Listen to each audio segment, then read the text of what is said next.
नमस्कार दोस्तों, कैसे आप सभी। एक बार फिर से आप सभी का स्वागत है आपके अपने यूट्यूब चैनल प्रॉफिट स्टडी में। तो जैसा कि आप लोगों को पता है कि रेलवे की तरफ से जूनियर इंजीनियर जेई का शॉर्ट नोटिस यहाँ पे जारी हो गया है और फॉर्म अप्लाई होने से एक दिन पहले इसका फुल नोटिफिकेशन आपको देखने को मिल जाएगा। तो जिसमें बात करेंगे तो जेई के डिफरेंट डिफरेंट पोस्ट के लिए यहाँ पे नोटिफिकेशन शॉर्ट नोटिस में बात कही गई है। तो आज की इस वीडियो में हम ये देखेंगे कि डिफरेंट डिफरेंट पोस्ट के रिगार्डिंग जो यहाँ पे वैकेंसी निकाली गई है, भर्ती निकाली गई, किस पोस्ट के लिए क्या क्वालिफिकेशन क्राइटेरिया रखा गया है, किस पोस्ट के लिए डिप्लोमा वाले अप्लाई करेंगे, किस पोस्ट के लिए बीटेक वाले अप्लाई करेंगे, क्या ग्रेजुएशन अपेयरिंग वाले अप्लाई कर पाएंगे या फिर नहीं कर पाएंगे, सारा डिटेल आज की इस वीडियो में देखने वाले हैं। तो चलिए वीडियो की शुरुआत करते हैं। इससे पहले जितने कैंडिडेट चैनल पे फर्स्ट टाइम है सब्सक्राइब नहीं किए, फटाफट करके सब्सक्राइब कर लीजिएगा रेलवे संबंधी पल पल के अपडेट के लिए। इसके साथ साथ डिस्क्रिप्शन में आपको टेलीग्राम ग्रुप, व्हाट्सएप ग्रुप का लिंक मिलेगा, जरूर से ज्वाइन कर लीजिएगा। हर तरह का लेटेस्ट इंपॉर्टेंट अपडेट कंटिन्यू आपको वहां पे देखने को मिलते रहते हैं। तो अगर आप रेलवे की किसी भी भर्ती की तैयारी कर रहे हो तो आज के इस वीडियो में आप लोगों के लिए बेस्ट बुक लेके आए जो आपका किरण पब्लिकेशन की तरफ से रिलीज किया गया है। और ये आपका रेलवे ऑल एग्जाम करके बुक आती है, जिसमें non technical, technical, group D, RPF, SI constable तमाम तरह के जो भी रेलवे भर्तियां यहाँ पे आ रही है उसके लिए बहुत ही हेल्पफुल बुक है। ये आपका मैथमेटिक्स का है, जिसमें आपका चैप्टर वाइज, टाइप वाइज जो है सॉल्व पेपर देखने को मिलता है। 10,000 से ज्यादा इसमें प्रीवियस ईयर क्वेश्चन 1996 से लेकर जितने भी रेलवे के लेटेस्ट एग्जाम हुए हैं सारा का सारा क्वेश्चन आपको देखने को मिलता है। सेम इसी प्रकार आपका रीजनिंग में भी है, जो आपका solve year, previous year, chapter wise, type wise question है। 8700 से ज़्यादा इसमें भी आपका प्रीवियस ईयर पेपर देखने को मिलते हैं। और उसी प्रकार आपका रेलवे का ऑल एग्जाम करके 2024 एडिशन किरण पब्लिकेशन की तरफ से सामान्य जानकारी और सामान्य विज्ञान का चैप्टर वाइज यहाँ पे सॉल्व पेपर है, जिसमें 3790 से भी ज़्यादा ऑब्जेक्टिव टाइप क्वेश्चन और 1996 से लेकर अभी तक जितने भी रेलवे के रिसेंट एग्जाम हुए सारा का सारा क्वेश्चन पेपर आपको इसमें देखने को मिलता है। और साथ ही आप लोगों को पता है कि आरआरबी जेई का यहाँ पे शॉर्ट नोटिस जारी हो गया है और बहुत जल्द इसका आवेदन होना भी शुरू हो जाएगा। तो अगर आप आरआरबी जेई का प्रिपरेशन कर रहे हो, जूनियर इंजीनियर का प्रिपरेशन कर रहे हो, तो आप लोगों के लिए किरण पब्लिकेशन की तरफ से फर्स्ट स्टेज सीबीटी के लिए सॉल्व पेपर 34 सेट यहाँ पे रिलीज किया गया है, जिसमें 2019 में जितने भी एग्जाम हुए थे आरआरबी जेई का शिफ्ट वाइज में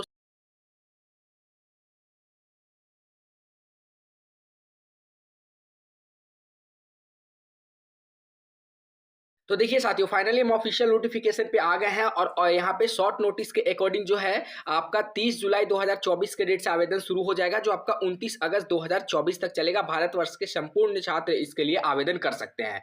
इसमें बात करेंगे नंबर ऑफ पोस्ट का, तो यहाँ पे टोटल जो पोस्ट है आपका पहला सीरियल नंबर में केमिकल सुपरवाइजर और research and metrological supervisor research का जो लेवल 7 के अंतर्गत आता है, इसमें सिर्फ और सिर्फ 17 पोस्ट है जो गोरखपुर के अंतर्गत आएगा, आरआरबी गोरखपुर में। ठीक है। और वही लेवल 6 वाला पोस्ट के लिए बात करेंगे, जिसमें जूनियर इंजीनियर और आपका डीएमएस से पोस्ट है, सीएमए पोस्ट है। इसमें अगर आपका बात करेंगे लेवल 6 में, तो इसमें आपका 7,934 वैकेंसी है। इसमें ऑल ओवर इंडिया के आरआरबी वाइज आपको जब फुल नोटिफिकेशन आ जाएगा तो इसमें वैकेंसी देखने को मिलेगा। और इसके साथ साथ आपको यहाँ पे ये भी हिंट्स दे दिया गया है कि आपका 3 साल का जो एज रिलैक्सेशन रहेगा वो भी जेई वैकेंसी में एप्लीकेबल होगा। तो बहुत सारे छात्र का लगातार क्वेरी था कि ये एप्लीकेबल होगा नहीं होगा एज रिलैक्सेशन, तो वो भी आपको मिल जाएगा। और 1 जनवरी 2025 के डेट से यहाँ पे रेलवे जो है आपका एज को कंसिडर करेगी, एज को काउंट करेगी। उसके बाद यहाँ पे सबसे बड़ा मुद्दा आता है, सबसे बड़ा सवाल होता है कि एजुकेशनल क्वालिफिकेशन क्या रहेगा, क्योंकि ऑलरेडी यहाँ पे देखिए जो आप पोस्ट देखोगे तो यहाँ पे देखिए आपका केमिकल सुपरवाइजर का है, रिसर्च एंड मेट्रोलॉजिकल सुपरवाइजर का है, देन रिसर्च का है। ठीक है। लेवल 7 में बात करेंगे। वही लेवल 6 में बात करेंगे तो junior engineer, depot material superintendent and chemical and metrological assistant. ठीक है। तो यहाँ पे जो आपका क्वालिफिकेशन रहेगा वो सभी का अलग अलग रहेगा या फिर सभी का एक साथ रहेगा, क्या सभी में डिप्लोमा वाले एप्लीकेबल होंगे, बीटेक वाले और यहाँ पे अपेयरिंग वाले का क्या स्थिति है, वो सारा कुछ आपको यहाँ पे मेंशन किया गया है। देखिए यहाँ पे एक बहुत ही इंपॉर्टेंट बात बताया गया जिसका सभी कैंडिडेट को ध्यान रखना है। यहाँ पे देखिए बोला गया है कि candidate waiting for result for prescribed educational qualification should not apply. तो उन सभी छात्रों के लिए बुरी खबर है जो अभी अपेयरिंग में है। मान लीजिए किसी का डिप्लोमा अपेयरिंग है, किसी का बीई बीटेक अपेयरिंग में है, किसी का यहाँ पे ग्रेजुएशन का अपेयरिंग में है, तो उन सभी छात्रों के लिए ये भर्ती नहीं रहेगी। अपेयरिंग वाले छात्र इसमें फॉर्म अप्लाई नहीं कर सकते हैं। वो जब 2025 में वैकेंसी आएगी उसके लिए आप एप्लीकेबल हो सकते हो। या फिर ऐसे छात्र जिनका अभी तक रिजल्ट नहीं आया है, ठीक है, उनका अभी मार्कशीट सर्टिफिकेट वगैरह नहीं मिला है, वो वैसे कंडीशन में भी यहाँ पे छात्र जो है फॉर्म अप्लाई नहीं कर सकते हैं। ठीक है। अब यहाँ पे चलिए चलते हैं कि किस पोस्ट के लिए क्या क्या क्वालिफिकेशन क्राइटेरिया आपका रखा गया है।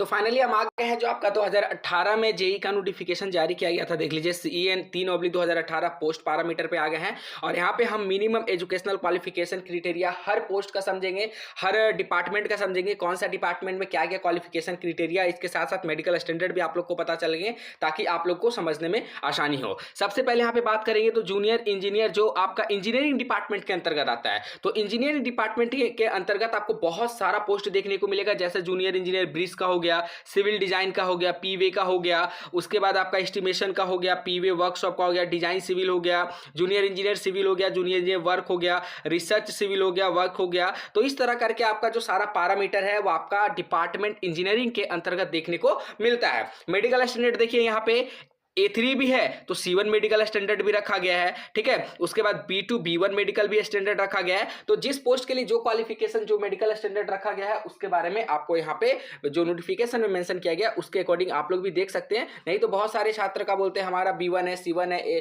तो हम क्या जेई के लिए फॉर्म भर पाएंगे कि नहीं। तो आपके सामने सारा जो प्रोसीड्यूर है ऑफिशियल वो हम आपके सामने रख दिए हैं। अब बात करते हैं कि इंजीनियरिंग डिपार्टमेंट के अंतर्गत अगर आप आवेदन करना चाहते हैं तो आपके पास कौन सा क्वालिफिकेशन होना चाहिए। देखिए 3 year diploma in civil engineering, अगर आपके पास 3 साल का डिप्लोमा है सिविल में तो आप फॉर्म भर सकते हो। अगर ये नहीं है तो BSc इन सिविल इंजीनियरिंग, अगर BSc है तो भी आप फॉर्म भर सकते हो। ऑफ 3 ईयर ड्यूरेशन, ठीक है, और combination of sub stream of basic stream of civil engineering from a recognised university और बोर्ड। तो यहाँ पे क्लियर कट आपको बता दिया गया कि 3 साल का डिप्लोमा सिविल के लिए चाहिए, नहीं तो BSc इन सिविल चाहिए तो ही जाके आप इसके लिए आवेदन कर सकते हो। तो इसमें बहुत कम ही छात्र फॉर्म अप्लाई कर पाएंगे क्योंकि इसमें क्वालिफिकेशन क्राइटेरिया बहुत कम दिया है। अब बात करते हैं नेक्स्ट हमारे सामने जो आता है वो आपका आता है, देख लीजिए ये भी आपका इंजीनियरिंग डिपार्टमेंट का है, परंतु ये जो क्वालिफिकेशन क्राइटेरिया है इसमें अलग रखा गया है ट्रैक मशीन के रिगार्डिंग, ठीक है। ट्रैक मशीन वाला में बोल रहा है कि 3 ईयर डिप्लोमा इन मैकेनिकल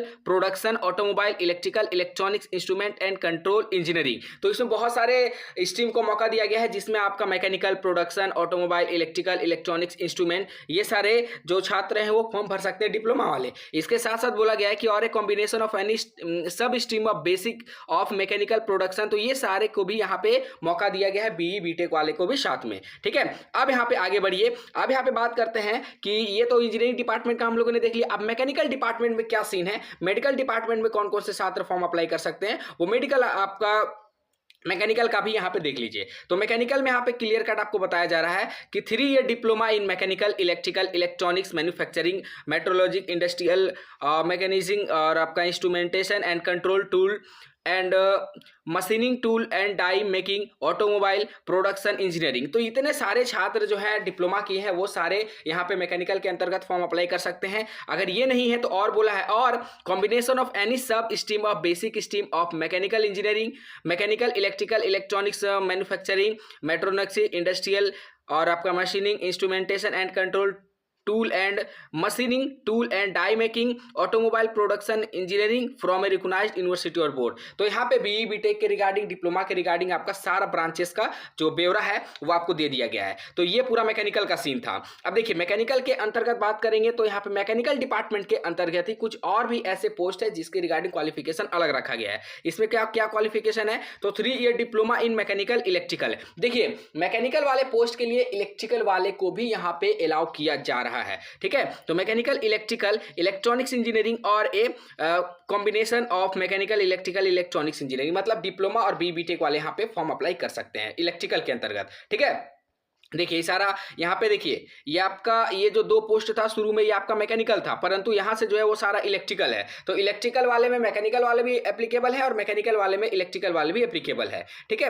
अब यहाँ पे बात करते हैं जो आपका नेक्स्ट आता है SNT post, signal and telecom post के लिए रिगार्डिंग अगर बात किया जाए तो इसमें सिर्फ और सिर्फ IT वाले जो भी ब्रांचेस है उनको ही अवसर मिलेगा। IT कहने का मतलब है कि यहाँ पे देख लीजिए आपका इसमें क्लियर कट आपको सारा जो इन्फॉर्मेशन है वो देखने को मिल जाएगा कि 3 year diploma in electrical electronics और आपका इन्फॉर्मेशन मतलब आईटी जो है इन्फॉर्मेशन टेक्नोलॉजी, उसके बाद आपका communication engineering, computer science and engineering, computer science, ठीक है। तो ये सारा आपका डिप्लोमा का है और ये सारा आपका जो है बी टेक का है। तो ये आपका एसएनटी पोस्ट है और एक बहुत अच्छा पोस्ट इसमें माना जाता है और इसमें मेडिकल स्टैंडर्ड भी ज्यादा फास्ट नहीं है। C1 medical standard most of the post में आपका एसएनटी का पोस्ट में आपका C1 मेडिकल स्टैंडर्ड देखने को मिल रहा है, ठीक है। उसी प्रकार सेम आपका अगर बात करेंगे तो यहाँ पे देखिए आपका स्टोर में आप देखोगे तो मैट्रिक मांगा गया है और इट्स इक्विवेलेंट, और यहाँ पे बोला गया है कि स्टेट डिप्लोमा और all India certificate in printing technology है, तो आप स्टोर में फॉर्म अप्लाई कर सकते हैं।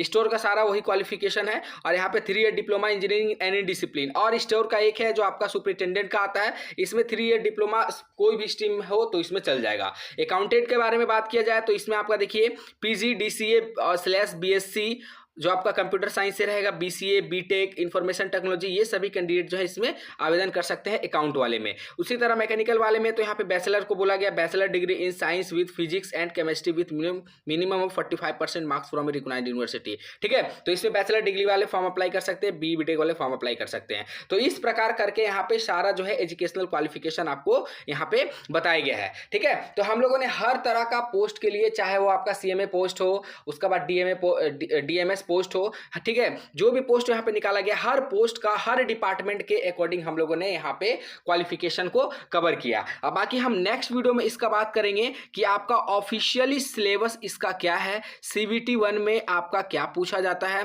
CBT 2 में आपका क्या पूछा जाता है, और जो मार्क्स का स्कोरिंग है वो आपका किस प्रकार किया जाता है, वो सारा कुछ हम नेक्स्ट वीडियो में बात करेंगे। बाकी अगर रेलवे भर्ती के पल पल के अपडेट अगर आप चाहते हैं तो चैनल को सब्सक्राइब कर लीजिएगा ताकि कोई भी अपडेट आपसे कभी भी मिस ना हो। वीडियो को लाइक करके सभी साथियों तक शेयर कर दीजिएगा। आज के लिए इतना ही, फिर से मिलेंगे आपसे नई भर्ती नई जानकारी के साथ, तब तक के लिए जय हिंद जय भारत।